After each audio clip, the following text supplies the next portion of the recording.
Well, when the supervisor hasn't been on court, he or she can only play by the procedures.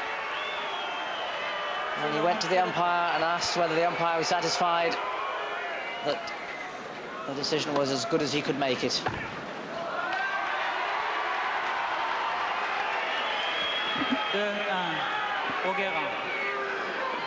And so the match resumes, 2-1 to Bruguera.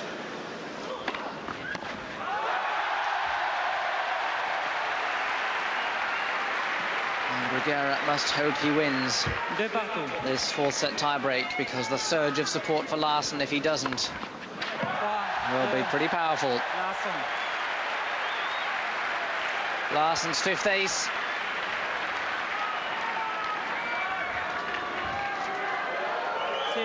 And the pressure back on Bruguera. Wants the crowd quiet. He has a right to expect them to be quiet. Practical considerations might somewhat mitigate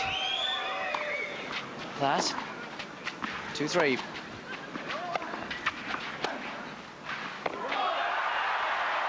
Oh, are we going to have another row? That was given good. This time Soren Friemel does come down. Looks at the mark, says it's good.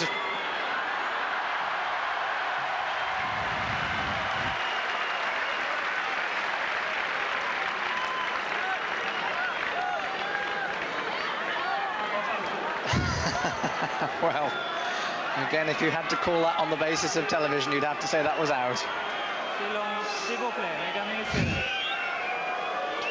I think Sergi has a modicum of luck in that one. You could say he didn't win the last one, so it works out evenly in the end. It's 3-all.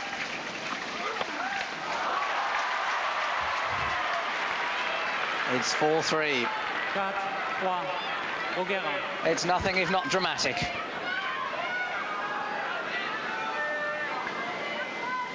Three-four.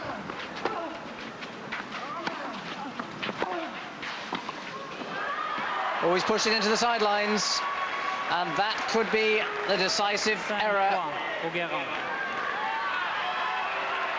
I suspect if Bruguera wins this, he's going to leave to a chorus of boos, which would not entirely be fair over the course of the match. 3-5.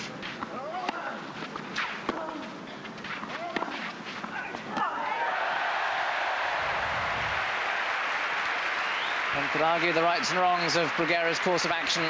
The umpire wouldn't come down. Bruguera was sure the mark was out. I suppose in those circumstances you stand by your pride and call for an independent opinion. But it hasn't done him much good in terms of the crowd's affections. All the greatest players must play through that. They play away matches in Davis Cup when virtually everybody's against them. But Bruguera with two serves. And if he can hold both, he wins the match. Now, this isn't fair.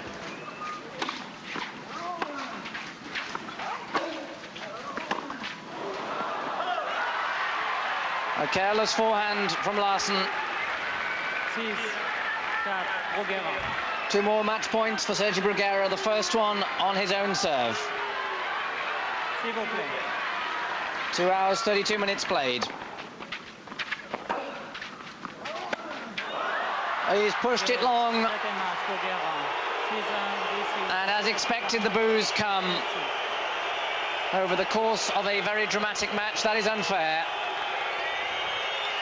Larsson seems to bear him no malice, but the great run of the reigning champion Sergi Bruguera goes on. Larsson will look back to the 5-2 lead he squandered in the third set, the three set points he had at 5-4.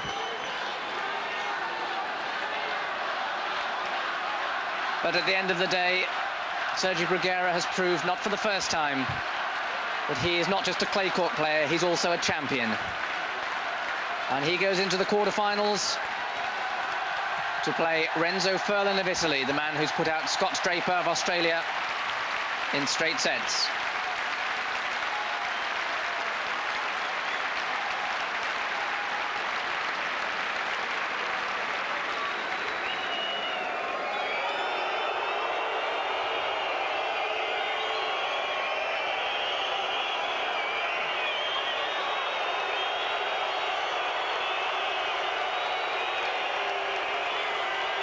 Well, as expected, it's not exactly the warmest reception Sergi Bruguera has had leaving centre court, leaving court A. But he's through to the quarterfinals. In a minute, it'll be my colleague Simon Reed to take you through the match. Michael Stich against Michael Chang.